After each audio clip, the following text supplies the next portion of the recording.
CR Hanumantha ನೇತೃತ್ವದಲ್ಲಿ ಭರ್ಜರಿ ಕಾಂಗ್ರೆಸ್ ಸೇರ್ಪಡೆ ಕಾರ್ಯಕ್ರಮ ಶಾಸಕ ಗಣೇಶ್ ಚಾಲನೆ.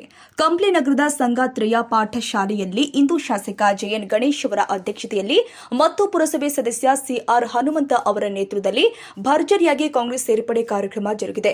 ಕಂಪ್ಲಿ ಹಾಗೂ ಕುರುಗೋಡು ತಾಲೂಕುಗಳಿಂದ ಬರುವ ಅನೇಕರು ವಿವಿಧ ರಾಜಕೀಯ ಪಕ್ಷಗಳನ್ನು ತೊರೆದು ಕಾಂಗ್ರೆಸ್ ಪಕ್ಷದಲ್ಲಿ ಸೇರ್ಪಡೆಯಾಗಿದ್ದಾರೆ. ಇನ್ನು ಈ ಸಂದರ್ಭದಲ್ಲಿ ಸುಮಾರು 400ಕ್ಕೂ ಹೆಚ್ಚು ಮಂದಿ ಪಕ್ಷ ಪ್ರವೇಶ ಮಾಡಿದ್ರು. ಇನ್ನು ಇದೇ ಸಂದರ್ಭದಲ್ಲಿ ದ್ವಿತೀಯ ಪಿಯುಸಿ ಪರೀಕ್ಷೆಯಲ್ಲಿ ಹೆಚ್ಚು ಅಂಕ ಗಳಿಸಿದ ಪ್ರತಿಭಾವಂತ ವಿದ್ಯಾರ್ಥಿಗಳಿಗೆ ಪ್ರತಿಭಾ ಪುರಸ್ಕಾರ ನೀಡಿ ಗೌರವಿಸಲಾಗಿದೆ ಹಾಗೂ ಭವಿಷ್ಯದಲ್ಲಿ ಹೆಚ್ಚಿನ ಯಶಸ್ವಿಯಾಗಿ ಪ್ರೋತ್ಸಾಹಿಸಲಾಗಿದೆ. ಇನ್ನು ಕಾರ್ಯಕ್ರಮವನ್ನು ಉದ್ದೇಶಿಸಿ ಮಾತನಾಡಿದ ಶಾಸಕ ಜೆಎನ್ ಗಣೇಶ್, ಮಕ್ಕಳಿಗೆ ಉತ್ತಮ ಶಿಕ್ಷಣ ನೀಡಬೇಕು, ವಿದ್ಯಾಭ್ಯಾಸದಲ್ಲಿ ಅರ್ಧದಲ್ಲಿ ನಿಲ್ಲಿಸದೆ ಅವರು ತಮ್ಮ ಗುರಿ ತಲುಪುವ ತನಕ ಸಂಪೂರ್ಣ ಬೆಂಬಲ ಕೊಡಬೇಕು, ಮದುವೆಗಾಗಿ ವಿದ್ಯಾಭ್ಯಾಸ ತಡೆ ಹಿಡಿಬಾರದು ಎಂದು ಸಲಹೆ ಕೊಟ್ಟಿದ್ದಾರೆ. ಇದೇ ವೇಳೆ ಅವರು ಇಂದು ನಮ್ಮ ಕಾಂಗ್ರೆಸ್ ಪಕ್ಷಕ್ಕೆ ಸೇರ್ಪಡೆಯಾದ ಎಲ್ಲ ಸದಸ್ಯರಿಗೆ ತಮ್ಮ ಹಕ್ಕು ಹೊಂದಾಣಿಕೆಗಳಲ್ಲಿ ಯಾವುದೇ ತೊಂದರೆಯಾಗದಂತೆ ನೋಡಿಕೊಳ್ಳಲಾಗುತ್ತೆ ಎಂದು ಭರವಸೆ ಕೊಟ್ಟಿದ್ದಾರೆ. ಇನ್ನು ಕಾರ್ಯಕ್ರಮದಲ್ಲಿ ಪುರಸಭೆ ಅಧ್ಯಕ್ಷ ಭಟ್ಟ ಪ್ರಸಾದ, ಸ್ಥಾಯಿ ಸಮಿತಿ ಅಧ್ಯಕ್ಷ ಉಸ್ಮಾನ್, ಎಪಿಎಂಸಿ ಅಧ್ಯಕ್ಷ ಹಬೀಬ್ ರೆಹಮಾನ್, ಪುರಸಭೆ ಸದಸ್ಯ ಬಿ ಸಿದ್ದಪ್ಪ, ಬ್ಲಾಕ್ ಕಾಂಗ್ರೆಸ್ ಅಧ್ಯಕ್ಷ ಶ್ರೀನಿವಾಸಪ್ಪ, ಕುರುಗೋಡು ಬ್ಲಾಕ್ ಕಾಂಗ್ರೆಸ್ ಅಧ್ಯಕ್ಷ ಚೆನ್ನಬಸವರಾಜ, ಮುಖಂಡರು ಆದ ಬಿ ನಾರಾಯಣಪ್ಪ, ಷಣ್ಮುಖಪ್ಪ ಮತ್ತು ಎಂಸಿ ಮಾಯಪ್ಪ ಉಪಸ್ಥಿತರಿದ್ದರು. ಅತಿ ಹೆಚ್ಚು ಅಂಕ ಪಡೆದಂತ ಮಕ್ಕಳಿಗೆ ಪ್ರತಿಭಾ ಪುರಸ್ಕಾರ ಮಾಡಿದ್ವಿ. ಆದರೆ ನಮಗೆ ಬಹಳ ವರ್ಷಗಳಿಂದ ಕಂಪ್ಲಿ ತಾಲೂಕಾಯಿತು, ಕುರುಗೋಡು ತಾಲೂಕಾಯಿತು, ಅನೇಕ ಮಕ್ಕಳು SLC PUC ಆದಮೇಲೆ ಬಳ್ಳಾರಿಗೆ ಹೋಗಿ ಹಾಸ್ಟೆಲ್ಲು ಒಂದು ಸೀಟ್ಗೋಸ್ಕರ ಒಂದಿನ ಅಂತ ಕಾಯುವಂಥ ಪರಿಸ್ಥಿತಿ ಇತ್ತು. ಅದೇ ರೀತಿ ಹೊಸಪೇಟೆಗೆ ಹೋಗಿ ಒಂದು ಸೀಟ್ಗೋಸ್ಕರ ಅನೇಕ ಅಧಿಕಾರಿಗಳಿಗೆ ರಿಕ್ವೆಸ್ಟ್ ಮಾಡಿ ಸೀಟ್ ಕೊಟ್ಟು ತಗೊಂಡಿದ್ವಿ. ಹೀಗಾಗಿ ನಮ್ಮ ಕಂಪ್ಲಿ ಮತ್ತು ಕುರುಗೋಡು ಎರಡು ತಾಲೂಕಿನ ಇವತ್ತೇನು ಓದಂಥ ಶಕ್ತಿ ಇರ್ತೈತೆ, ಅನೇಕ ಜನ ಮಕ್ಕಳಿಗೆ ಓದಂಥ ಶಕ್ತಿ ಇರ್ತದೆ, ಆದರೆ ಅತಿ ಹೆಚ್ಚು ಅಂಕಗಳು ಕೂಡ ಪಡೆದಿರ್ತಾರೆ. ಆದರೆ ಅವರಿಗೆ ಯಾವುದೇ ರೀತಿ ಸೌಲಭ್ಯ ಇದ್ದಾಗ ಇವತ್ತು ಇಲ್ಲಿ ಬಂದು ಅವ್ರಿಗೆ 82% ಆಗಿರ್ತೈತಿ. ಎಲ್ಲಮ್ಮ ಮಗಳ ಅಂತ ಕೇಳಿದ್ರೆ ಮದುವೆ ಮಾಡ್ಕೊಟ್ಬಿಟ್ಟು ಸಾರ್ ಅಂತಾರೆ. ನನಗೆ ಭಾಳಷ್ಟು ನೋವಾಗ್ತಿತ್ತು ಈ ವಿಷಯಗಳು ಕೇಳಿ. ಯಾಕಂದರೆ ಆ ಹುಡುಗಿ ಓದಂಥ ಹುಡುಗಿ ಇನ್ನು ಭಾಳಷ್ಟು ಸಮಾಜದಲ್ಲಿ ಮುಂದೆ ಬಂದು ನಿಂತ್ಕೊಂಡು ಇವತ್ತು ಅನೇಕ ಜನ, ನೂರಾರು ಜನ ವಿದ್ಯಾರ್ಥಿಯಲ್ಲಿ ದೇವರು ಒಬ್ಬರಿಗೆ ಅವಕಾಶ ಕೊಟ್ಟಿರ್ತಾನೆ, ಅಂದರೆ ಓದೋದ್ರ ಶಕ್ತಿ. ಅಂಥ ಶಕ್ತಿರಂತ ಹುಡುಗರನ್ನ ಆದಷ್ಟು ಬೇಗ ಮದುವೆ ಮಾಡಿಕೊಟ್ರೆ ಆ ಮಕ್ಕಳು ಇನ್ನೂ ಸಣ್ಣ ವಯಸ್ಸಿನ 17-18 ವರ್ಷ ಮದುವೆಯಾಗಿ ಆ ಸಂಸಾರ ನಡೆಸೋಂಥ ಶಕ್ತಿ ಕೂಡ, ಅಷ್ಟು ಬುದ್ಧಿವಂತಿ ಕೂಡ ಇರಲ್ಲ. ಹಾಗಾಗಿ ತಾಯಂದ್ರಿಗೆ ಹೇಳೋದಷ್ಟೇ, ನಿಮ್ಮ ಕೈ ಮುಗಿದು ಕೇಳಿ ರಿಕ್ವೆಸ್ಟ್ ಮಾಡ್ತೀವಿ, ಅವರು ಎಲ್ಲಿವರೆಗೂ ಓದ್ತಾರೆ ಅಲ್ಲಿವರೆಗೂ ಓದಿಸಿ ಅವ್ರ ಕಾಲ ಮೇಲೆ ನಿಂತ ಮೇಲೆ ತಾವು ಮದುವೆ ಮಾಡಿಕೊಟ್ರೆ ಒಳ್ಳೆಯದಂತ ನಾನು ಹೇಳ್ತೀವಿ. ಅದೇ ರೀತಿ ಇವತ್ತೇನು ಕಂಪ್ಲಿ ಮತ್ತು ಕುರುಗೋಡಿಗೆ ಇದು ಶಿಕ್ಷಣದ ಕ್ರಾಂತಿ ಅಂತ ಹೇಳ್ಬೋದಲ್ಲ. 2 ವರ್ಷದಲ್ಲಿ ಇವತ್ತು ಪ್ರತಿದಿನ ಕೂಡ ಆಲೋಚನೆ ಮಾಡೋದು ಇಲ್ಲಿರೋಂಥ ಮಕ್ಕಳಿಗೆ, ಬಡ ಮಕ್ಕಳಿಗೆ ಯಾವ ಶಾಲೆಗಳು, ಯಾವ ಹಾಸ್ಟೆಲ್ಗಳು ತಮ್ಮನ್ನು ಅನುಕೂಲ ಆಗ್ತಕ್ಕಂಥ ಒಂದೇ ನಿಟ್ಟಿನಲ್ಲಿ ಇವತ್ತು ಸುಮಾರು ಭವಿಷ್ಯ ಇದೆಲ್ಲ ಅನುದಾನ ಬಿಡುಗಡೆ ಅಂತಂದರೆ ಸುಮಾರು 300-400 ಕೋಟಿ ರೂಪಾಯಿ ಅನುದಾನ ಶಿಕ್ಷಣ ಕ್ಷೇತ್ರಕ್ಕೆ ಮಾತ್ರ ಇವತ್ತನ್ನು ಒದಗಿಸಲಿಕ್ಕೆ ಸರ್ಕಾರ ರೆಡಿಯಾಗಿತ್ತು ಅಂತ ನಾನು ಹೇಳಕ್ಕೆ ಇಷ್ಟಪಡ್ತೀನಿ. ಇವತ್ತು ಹಿಂದುಳಿದ ವರ್ಗ ಕಲ್ಯಾಣ ಇಲಾಖೆಯಿಂದ ನಾವೇನು ಮೆಟ್ರಿಕ್ ನಂತರ ವಿದ್ಯಾರ್ಥಿ ನಿಲಯ DCM ಹಾಸ್ಟೆಲ್ ತೆಗೆದಿದ್ದೀವಿ. ಅದೇ ರೀತಿ ಪರಿಶಿಷ್ಟ ಪಂಗಡ ಮೆಟ್ರಿಕ್ ನಂತರ ವಿದ್ಯಾರ್ಥಿ ನಿಲಯ ST ಹಾಸ್ಟೆಲ್ ತೆಗೆದಿದ್ವಿ. ಅಲ್ಪಸಂಖ್ಯಾತರ ಇಲಾಖೆ ಮೆಟ್ರಿಕ್ ನಂತರ ವಿದ್ಯಾರ್ಥಿ ನಿಲಯ. ಅದೇ ರೀತಿ ಕಂಪ್ಲಿ ಪ್ರಥಮ ದರ್ಜೆ ಕಾಲೇಜಿನಲ್ಲಿ BA ಇತ್ತು. ಆದರೆ ಮೊನ್ನೆ ತಾನೇ MC ಸುಧಾಕರ್ ಅವ್ರಿಗೆ ಮಾತಾಡಿ ಇತಿಹಾಸ, ಇಂಗ್ಲೀಷು ಮತ್ತು ಅರ್ಥಶಾಸ್ತ್ರ ಹೆಚ್ಚಿನ ಕೋರ್ಸ್ಗಳನ್ನ ನಾವು ತಗೊಂಬಂದ ನಿಟ್ಟಿನಲ್ಲಿ ಪ್ರಯತ್ನ ಮಾಡ್ತಿದ್ವಿ.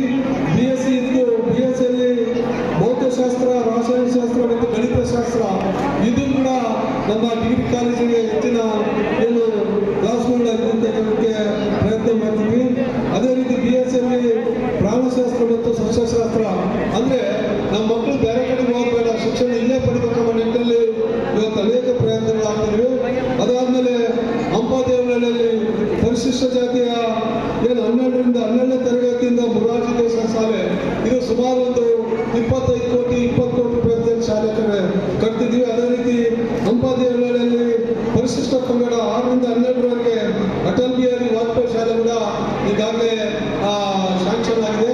ಯಾಕೆ ಈ ಮಾತು ಅಂತಂದರೆ, ಮಕ್ಕಳು ಹೆಚ್ಚೆಚ್ಚು ಹೋಗ್ಬೇಕಂದ್ರೆ ಇವತ್ತು ನಾನೇನು ಭಾಷಣ ಮಾಡ್ತೀನಿ ಅದು ನಿಮ್ಗೆ ಗೊತ್ತಾಗಲ್ಲ. ಇವೆಲ್ಲ ಹಾಸ್ಟೆಲ್ ಆದಮೇಲೆ ಸುಮಾರು 106 ಜನ ಮಕ್ಕಳಿಗೆ ಸಹಾಯ ಆಗುತ್ತೆ ಕೆಲಸ ಮಾಡ್ತಿದೆ. ಅದೇ ರೀತಿ ಇವತ್ತು ನಮಗೆ ಕಂಪ್ನಿಯಲ್ಲಿ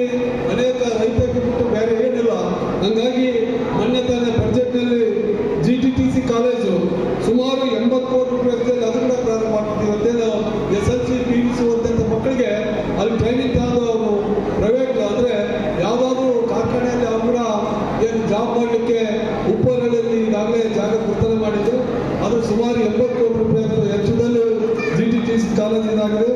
ಅದಾಗೆ ಕಂಪ್ನಿಯಲ್ಲಿ ಡಿಗ್ರಿ ಕಾಲೇಜಿನಲ್ಲಿ ಲೈಬ್ರರಿ ಇದ್ದಿಲ್ಲ, ಲೈಬ್ರರಿ ಕೂಡ ಈಗಾಗಲೇ ಪ್ಲಾನ್ ಮಾಡಿ ಇವತ್ತೇನು ಕುರುಗೋಡಿನಲ್ಲಿ ಏನಿದೆ ಅದೇ ಲೈಬ್ರರಿ ಇವತ್ತೇನು ಪ್ರಾರಂಭ ಮಾಡಲಿಕ್ಕೆ ರೆಡಿ ಆಗಿದ್ವಿ. ಇದು ಬಹಳಷ್ಟು 2 ವರ್ಷದಿಂದ ಇವತ್ತೇನು ನಾನು ಹೇಳಿರ್ಬೋದು 1-2 ನಿಮಿಷದಲ್ಲಿ ಒಂದು ಹಾಸ್ಟೆಲ್ ತಗೋಬೇಕಂದ್ರೆ ಒಂದು 100 ಜನ ಕೈ ಮುಗಿದಿರ್ತೀವಿ. ನಮ್ಮ ಮಕ್ಕಳಿಗೆ ಒಳ್ಳೆಯದಾಗ್ತಕ್ಕ ನಿಟ್ಟಿನಲ್ಲಿ 6 ಗಂಟೆಗೆ ಅಂದರೆ ಸುಮಾರು ಸಾಯಂಕಾಲ 7-8 ಗಂಟೆವರೆಗೆ ಇವಾಗ ಜಾಗ ಗುರುತಣೆ ಮಾಡಬೇಕು, ಅನುದಾನ ತರಬೇಕು, ಹಾಸ್ಟೆಲ್ ಸ್ಯಾಂಕ್ಷನ್ ಮಾಡಬೇಕು. ಒಂದೊಂದರಿಂದ ಸುಮಾರು 2-3 ತಿಂಗಳ ಪ್ರಯತ್ನ ಮಾಡಿದ್ಮೇಲೆ ಇವೆಲ್ಲ ಆಗೋದು. ಹಾಗಾಗಿ ನಮ್ಮ ಕಂಪ್ನಿ ಭಾಗದ ಮಕ್ಕಳಿಗೆ ಎಲ್ಲರಿಗೂ ಒಳ್ಳೆಯದಾಗಬೇಕು ಹೇಳಕ್ಕೆ ಇಷ್ಟಪಡ್ತೀನಿ. ಇವತ್ತೇನು ಹನುಮಂತವರು ಇವತ್ತೇನು ಕಾಂಗ್ರೆಸ್ ಪಕ್ಷದ ಸೇರ್ಪಡೆಗೆ ಅನೇಕ ಜನ ನೋಡಿ ಬಹಳಷ್ಟು ಖುಷಿ ಆಯಿತು. ಅನೇಕ ಜನ ಇವತ್ತೇನು ಕಾಂಗ್ರೆಸ್ ಪಕ್ಷಕ್ಕೆ ಸೇರ್ಪಡೆ ಆಗಿ ಬಂದಿದ್ದಾರೆ. ನಾವು ಇವತ್ತೇನು ಬೇರೆ ಪಕ್ಷದಲ್ಲಿ ಇದ್ದು ಕೂಡ ಇವತ್ತೇನು ಕಾಂಗ್ರೆಸ್ ಪಕ್ಷಕ್ಕೆ ಬಂದಮೇಲೆ ತಮಗೆ ಏನು ಗೌರವ ಸ್ಥಾನಮಾನ ಐತಿ, ಇವತ್ತೇನು ನಮ್ಮನ್ನು ನಂಬಿ ತಾವೆಲ್ಲ ಪಕ್ಷಕ್ಕೆ ಬಂದಿದ್ರಿ, ಆ ಗೌರವ ಸ್ಥಾನಮಾನ ಭಗವಂತ ನೀಡ್ತಾನೆ. ತಮ್ಗೆ ಹೇಳಿದಷ್ಟೇ ಯಾವುದೇ ಒಂದು ಕೆಲಸ ತಾಳ್ಮೆಯಿಂದ ಇರಬೇಕಾಗ್ತದೆ. ಯಾಕಂದರೆ ಒಬ್ಬರಿಗೆ ಪುರಸಭೆ ಅಧ್ಯಕ್ಷರಾಗಿಬಿಟ್ರು ನಮಗೆ ಟಿಕೆಟ್ ಸಿಗಲಿಲ್ಲ ಹಂತವಾಗಿ, ಯಾಕಂದರೆ ಸಾವಿರಾರು ಜನರು ಮಧ್ಯೆ ಒಬ್ಬರಿಗೆ ಅವಕಾಶಗಳು ಸಿಗ್ತಾವೆ, ಎಲ್ಲರಿಗೂ ಅವಕಾಶಗಳು ಸಿಗಲ್ಲ. ಇವತ್ತೇನು MLA ಆದರೂ ಕೂಡ ಒಂದೇ, ಕಾರ್ಯಕರ್ತ ಆದರೂ ಕೂಡ ಒಂದೇ. ಇವತ್ತು ಸಾಮಾನ್ಯ ಕಾರ್ಯಕರ್ತ ಕೂಡ MLA 1 ನಿಮಿಷ ಕರೆಸ್ತಂತ ಇವತ್ತೇನು ಕಂಪ್ನಿ ಮತ್ತು ರಿಪೋರ್ಟ್ ಜನತೆ ನಂಬಿಕೆ ಯಾವತ್ತೂ ಕೂಡ ನಾನು ಅನ್ಯಾಯ ಮಾಡೋಕ್ಕಿಂತ ಅಂತ ನಾನು ಹೇಳೋಕ್ಕೆ ಇಷ್ಟಪಡ್ತೀನಿ. ನಮ್ಗೆ ಹೇಳೋದಿಷ್ಟೇ, ಇವತ್ತೇನು ನಂಬಿ ಪಕ್ಷ ಸಂಘಟನೆ ಮಾಡಿ ನಾವೆಲ್ಲರೂ, ಯಾಕಂದರೆ ಪಕ್ಷಕ್ಕೆ ಯಾರು ದೊಡ್ಡವರಲ್ಲ. ಇವತ್ತು ಪಕ್ಷ ಮುಂದಿನ ತಿಂಗಳಲ್ಲಿ ಇನ್ನು ಅನೇಕ ತಾವೆಲ್ಲ ನೋಡಬೇಕು. ಕಾಂಗ್ರೆಸ್ ಪಕ್ಷದ ಇತಿಹಾಸ ಇವತ್ತೇನು ಸ್ವತಂತ್ರ ಪೂರ್ವದಿಂದ ಇಲ್ಲಿವರೆಗೂ ಕೂಡ ಇವತ್ತು ಬಡವರಿಗೆ ಆಗಲಿ, ದೀನ ದಲಿತರಿಗೆ ಆಗಲಿ, ಎಲ್ಲ ಜಾತಿ ಜನಾಂಗ ವರ್ಗಗಳಿಗೆ ಸಮಾನವಾದಂಥ ಏನು ಸ್ಥಾನಮಾನ ನೀಡಿ ಇವತ್ತೇನು ಪಕ್ಷ ಸಂಘಟನೆ ಆಗಿದೆ. ತಮ್ಗೆ ಹೇಳೋದಷ್ಟೇ, ಮುಂದೆ ಬರುವಂಥ ದಿನಗಳಲ್ಲಿ ಇನ್ನು ಅನೇಕ ಬದಲಾವಣೆಗಳಿದ್ದಾವೆ. ಯಾಕಂದರೆ ತಾವೆಲ್ಲ ನೋಡ್ತಿದ್ವಿ ಕಂಪ್ನಿ ವಿಧಾನಸಭಾ ಕ್ಷೇತ್ರದಲ್ಲಿ ಅನೇಕ ಬದಲಾವಣೆಗಳು ಇನ್ನು ತಾವೆಲ್ಲ ಬಂದಿದ್ದರಿಂದ ಹೆಚ್ಚಿನ ಶಕ್ತಿ ತುಂಬಿದಂಗೆ ಆಗಿತ್ತು. ಮುಂದೆ ಬರುವಂಥ ದಿನಗಳಲ್ಲಿ ಇನ್ನು ಪಾರ್ಟಿ ಸಂಘಟನೆ ಮಾಡಬೇಕು. ಮುಂದೆ ಬರುವಂಥ ದಿನಗಳಲ್ಲಿ ಎಲ್ಲ ಒಟ್ಟಾಗಿ ಸೇರೋಣ ಅಂತ ಹೇಳ್ತೀವಿ. ಆ ವಿಷಯಕ್ಕೆ ವ್ಯತ್ಯಂತರ ಸೇರ್ಪಡೆ ಕಾರ್ಯಕ್ರಮ ಒಂದೇ ಆದರೆ ಸರಿ ಇರಲ್ಲ. ನಮ್ಮ ಮಕ್ಕಳು ಕೂಡ ಪ್ರತಿಭಾಪಡಿಸಿದ ಸಮಾನ ಇಲ್ಲ ಫಂಕ್ಷನ್ ಕೂಡ ಆದರೆ ಒಳ್ಳೆಯದಂತ ನಿಮ್ಮಲ್ಲಿ ಇವತ್ತೇನು ಅನೇಕ ಜನ ನಮ್ಮ ಮಕ್ಕಳಿಗೆ ಇವತ್ತು 10 ಹಳ್ಳಿ ಭಾಗದಿಂದ ಬಂದಂತೆ ಎಲ್ಲರಿಗೂ ಕೂಡ ಒಳ್ಳೆಯದಾಗಂತ ಹೇಳಿ ಇವತ್ತೇನು ಪಕ್ಷಕ್ಕೆ ಬರುವಂಥ ಎಲ್ಲರೂ ಕೂಡ ಇವತ್ತು ಅನೇಕ ಜನ ನಮ್ಮ ಅಧ್ಯಕ್ಷರಿದ್ದಾರೆ, ಬ್ಲಾಕ್ ಕಾಂಗ್ರೆಸ್ ಅಧ್ಯಕ್ಷರಿದ್ದಾರೆ, ಅನೇಕ ಜನ ಕಾಂಗ್ರೆಸ್ ಮುಖಂಡರಿದ್ದಾರೆ. ಎಲ್ಲರೂ ಕೂಡ ಅವರನ್ನು ಸಮಾನವಾಗಿ ನಾವು ತೆಗೆದುಕೊಂಡು ಹೋಗ್ತು ಅಂತ ಹೇಳಿ ನನಗೆ ಮಾತಾಡ್ತೀನಿ.